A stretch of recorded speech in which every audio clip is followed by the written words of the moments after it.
Hello class in Management 3503. This is Paul Craig again with our week 3 comments. I've got 3 notes today. As you can see, I've been somewhat distracted by my Cubbies being in the World Series, so bear with me as we get ready for the exciting game tonight. Three points today. Number 1 on the team project. By now you should have made contact with your teammates. If you're having difficulty with that, let me know if I can help. By Sunday you must submit your team charter. Each of you must submit it individually, even though I expect your team charters to be substantially the same for all members of the team. The team materials for the team project are in the team materials folder on the course content tab on the My Courses. If you're having difficulty finding it, please let me know. For the team project, your final paper, the things I'm going to be looking for are the following. First, an understanding of the situation that gives rise to the problem that your team is addressing. Second, a clear and concise problem statement. Third, a list of objectives that are forward-looking and identify the outcomes that you are seeking to achieve by resolving this problem. Number 4, a creative list of alternatives or alternative solutions to the problem. These alternatives don't necessarily need to be mutually exclusive, but it is not an acceptable resolution to the problem to have solutions that are have your recommendation be to implement all of the solutions. That would not be a creative set of alternative solutions. Number 5, an evaluation of the alternatives alternatives against the objectives you have set for the problem. Next, a evaluation of the risks associated with each one of your alternative solutions. The risks generally are tied to alternatives rather than to objectives or to the business problem as a whole. Although it is possible that risks pertain to all solutions, all alternatives, it's more likely that the risks will be different for each alternative. And if they're the same for all the alternatives, it's not a particularly relevant risk to analyze. And finally, I want a recommended course of action for how to solve this problem.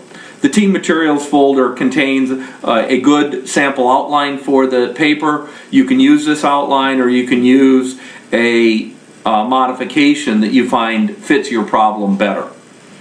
Number 2, last week's assignment covered risk exposure and risk tolerance. Most of you do a good job identifying risks faced by the business that you're looking at the risk exposure. Many of you got confused when you're thinking about risk tolerance.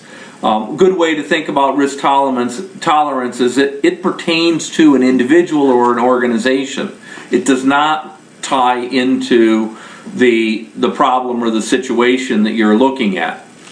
Number 2, individuals will have different risk tolerances. As we learned in our Dospert test, most of you had a very high tolerance for risk in a social setting and a very low tolerance for risk in a financial or ethical setting. Similar, when you're looking at risks that are faced by a corporation or a business, you are going to have some areas where they take risks that have a very low tolerance for risk, and other areas where they have a high tolerance for risk. One way to think about risk tolerance and differences in risk tolerances for two very similar businesses. The insurance industry provides a lot of good examples, and you can look at take 2 storefronts, 2 stores that are right next to each other in a dodgy neighborhood. The low risk, the owner with a low risk tolerance would go out and get better locks, get a good door, get a stronger door, and buy insurance to protect themselves from losses due to any theft or vandalism.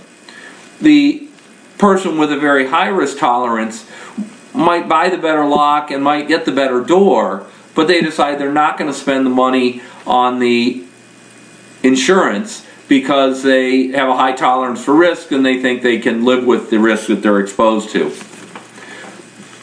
Hopefully that helps. The Third item relates to some of the assignments that people turned in.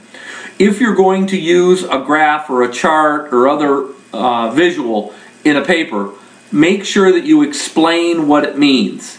In this week's assignment, many of you dropped in numerical examples for your paper, but you did not do a very good job explaining what I'm supposed to understand or learn from the graphic. You should not leave it up to the reader to figure these things out. Good luck this week, and we'll talk to you again next week. Go Cubs!